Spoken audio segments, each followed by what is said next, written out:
नमस्ते। गीता एवं गीता प्रवचन में मैं डॉक्टर नीलम अग्रवाल पुनश्च आपका स्वागत करती हूँ। 18वां अध्याय चल रहा है। आगे विनोबा जी कहते हैं, इस जो मोक्षावस्था की सबसे ऊंची अवस्था है, इस दशा का किस प्रकार वर्णन करें। जिस तरह ग्रहण से पहले वेद लगता है, उसी तरह शरीरांत हो जाने पर आने वाली मोक्ष दशा की छाया देह गिरने से पहले ही पड़ने लग जाती है। देहावस्था में भी भावी मोक्ष स्थिति का अनुभव होने लगता है। इस स्थिति का वर्णन करने में वाणी लड़खड़ाती है। वह कितनी भी हिंसा करे फिर भी कुछ नहीं करता। उसकी क्रिया अब किस नाप से नापी जाए। जो कुछ उसके द्वारा होगा वह सब सात्विक कर्म ही होगा। सब क्रियाओं के क्षय हो जाने पर संपूर्ण विश्व का वह लोक संग्रह करेगा। इसके लिए किस भाषा का प्रयोग करें, यह समझ में नहीं आता। इस अंतिम अवस्था में तीन भाव रहते हैं। वामदेव की दशा, उनका वह प्रसिद्ध उद्गार है ना, इस विश्व में जो कुछ भी है वह मैं हूं। ज्ञानी पुरुष निरहंकार हो जाता है। उसका देहाभिमान नष्ट हो जाता है। क्रिया मात्र समाप्त हो जाती है। इस समय उसे एक भावावस्था प्राप्त होती है। वह अवस्था एक देह में समा नहीं सकती। भावावस्था क्रियावस्था नहीं है। भावावस्था का अर्थ है भावना की उत्कटता की अवस्था। अल्प मात्रा में इस भावावस्था का अनुभव हम सबको हो सकता है। बालक के दोष से माता दोषी होती है, गुणों से गुणी होती है, उसके दुख से दुखी होती है और सुख से सुखी होती है। माँ की यह भावावस्था संतान तक सीमित है। संतान के दोषों को खुद न करके भी वह अपने दोष मान लेती है। ज्ञानी पुरुष भी भावना की उत्कटता से सारे संसार के दोष अपने मान लेता है। वह त्रिभुवन के पाप पुण्य से पुण्यवान बनता है और ऐसा होने पर भी त्रिभुवन के पाप पुण्य से वह लेश मात्र भी स्पर्शित नहीं होता। रुद्र सूक्त में ऋषि कहते हैं ना, यवाच में तिलाश्च में गोधूमाश्च में, मुझे जौ दे, तिल दे, गेहूं दे। इस तरह मांगते ही रहने वाले ऋषि का पेट आखिर कितना बड़ा होगा।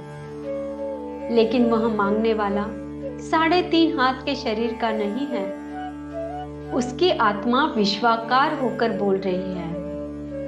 इसे मैं वैदिक विश्वात्म भाव इसे मैं वैदिक विश्वात्म भाव कहता हूं। वेदों में इस भावना का परमोत्कर्ष दिखाई देता है। आइए कुछ श्लोक पढ़ते हैं। 58वां श्लोक चल रहा है। मच्चित्त सर्वदुर्गाणि मत्प्रसादात् तरिष्यासि अथ चेत्त्वमहङ्कारान्न श्रोष्यसि विनश्यसि। उपयुक्त प्रकार से मुझ में चित्त वाला होकर तू मेरी कृपा से समस्त संकटों को अनायास ही पार कर जाएगा। और यदि अहंकार के कारण मेरे वचनों को न सुनेगा तो नष्ट हो जाएगा, अर्थात परमार्थ से भ्रष्ट हो जाएगा। यदहंकारमाश्रित्य न योत्स्य इति मन्यसे मिथ्यैष व्यवसायास्ते प्रकृतिस्त्वां नियोष्यति। जो तो अहंकार का आश्रय लेकर यह मान रहा है कि मैं युद्ध नहीं करूंगा, तो तेरा यह निश्चय मिथ्या है, क्योंकि तेरा स्वभाव तुझे जबरदस्ती युद्ध में लगा देगा। स्वभावजेन कौन्तेय निबद्ध स्वेन कर्मणा कर्तुं नेच्छसि यन्मोहात् करिष्यसि वशोऽपि तत्। हे कुंती पुत्र, जिस कर्म को तू मोह के कारण करना नहीं चाहता, उसको भी अपने पूर्वकृत स्वाभाविक कर्म से बंधा हुआ परवश होकर करेगा।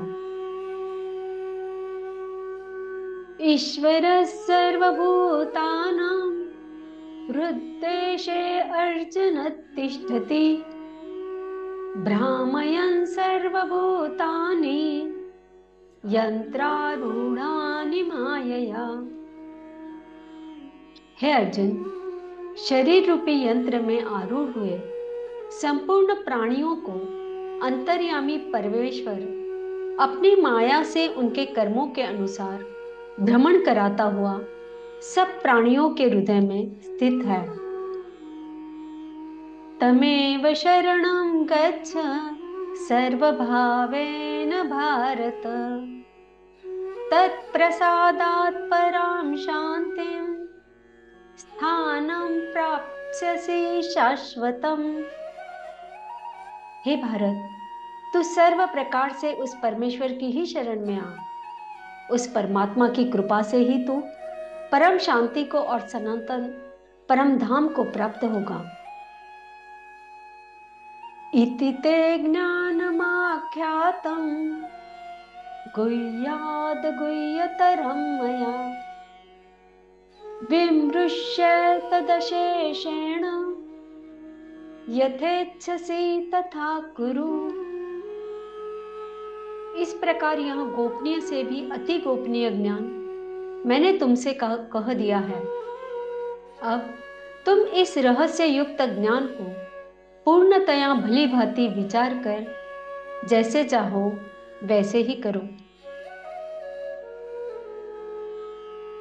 सर्वगुह्यतं भूत शृणु मे परमं वच, इष्टोऽसि मे दृढमिति ततो वक्ष्यामि ते हितम्। संपूर्ण गोपनीयों से अति गोपनीय मेरे परम रहस्य युक्त वचन को तो फिर भी सुन। तू मेरा अतिशय प्रिय है, इससे यह परम हितकार वचन मैं तुझसे कहूंगा। श्री कृष्णार्पणम।